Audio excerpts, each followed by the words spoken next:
The carbon tax has survived another day with more debate but no vote on its repeal in the Senate just yet. It is now expected to be scrapped today with Clive Palmer's support. If not today, certainly by the end of the week. The government did, however, get crossbench support for its changes to financial advice laws. And with me to discuss those changes, the Finance Minister Mathias Cormann. Minister, thanks for your time. Good to be here. First of all, seniors groups aren't happy. National Seniors Australia has called your deal with Clive Palmer a grubby deal, accusing you of treating older Australians with contempt. Well, I mean, that is just completely excessive and inappropriate language. It's just not true. What we did yesterday is provide certainty and benefits for consumers and small business financial advisors. We ensured that we restored a better balance between important consumer protections while making sure that access to high quality advice is affordable, can be affordable for all.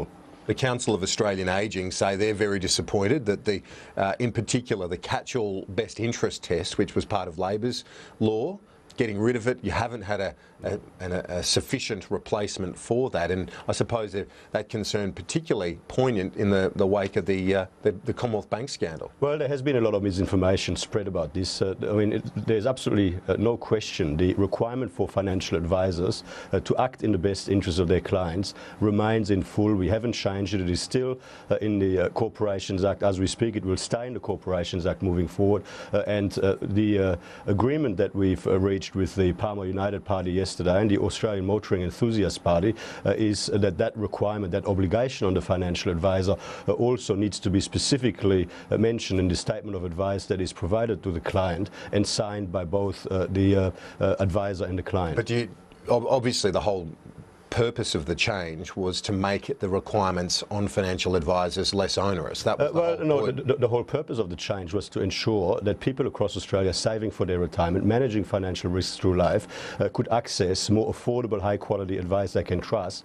And of course, that is why we got rid of the unnecessary and costly red tape while keeping all of the important consumer protections that actually matter to consumers, such as the ban on conflicted remuneration, which stays, such as the requirement for advisors to act in the best interest of their clients, which also stays. But isn't the bonus a bonus paid on a product that's sold? Isn't that effectively a commission? Well, that is a complete furphy. I mean, what we have done in our regulations, which came into effect on 1 July, is prohibited any payment that is made solely because general advice has been provided in the context of a product sale.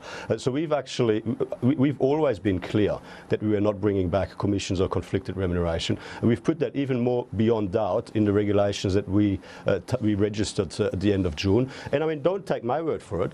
None other than the ABC fact check assessed claims by Chris Bowen that we were bringing back commissions as scaremongering and inaccurate. You've been accused of reading from Clive Palmer's script. That Mr. Palmer was in the Senate last night watching you read from his proposed changes. This is the suggestion from Tony Burke this morning that you're reading Mr. Palmer's script last night. Tony Burke is just unhappy that the Labor Party has become completely irrelevant in the new Senate. I mean, they're just on the sideline, jumping up and down, playing politics. In the meantime, I did what I always said I would do. I sat down with the crossbench, and I briefed them on the changes that we were making and why. I found Mr. Palmer very good to deal with, very straight. He listened to the arguments on why we were doing what we were doing. He put forward some suggestions on how our improvements could be made even better. We considered those proposals and we thought they were sensible suggestions. So we adopted he was straight, a bit unlike the carbon tax negotiations. Well, I've only had dealings with Mr. Palmer specifically in relation to our improvements to financial advice. Maybe you should lead the negotiations for everything. I mean, obviously, well, I don't think that that's right. I mean, every issue obviously has got its own complexities, but in relation to this issue, in relation to financial advice laws, Mr. Palmer was very good to deal with. He was very straight, and we thought that the suggestions that he was putting forward on behalf of the Palmer United Party and the Australian Motoring Enthusiasts Party were sensible suggestions, and we adopted them. The Financial System Inquiry, David Murray's inquiry, raised concerns suggesting banks need to hold more capital against their mortgage lending. That's led to some experts saying that there need to be changes to things like negative gearing. What do you say? Well, the important thing, and David Murray has been very clear on this all day yesterday and through the media that he did in the evening, he has not put forward recommendations. What he's put forward is effectively a discussion paper with propositions that have been put to them. This now will generate more discussions, more submissions, and now there's a call for submissions to the inquiry until 26 August.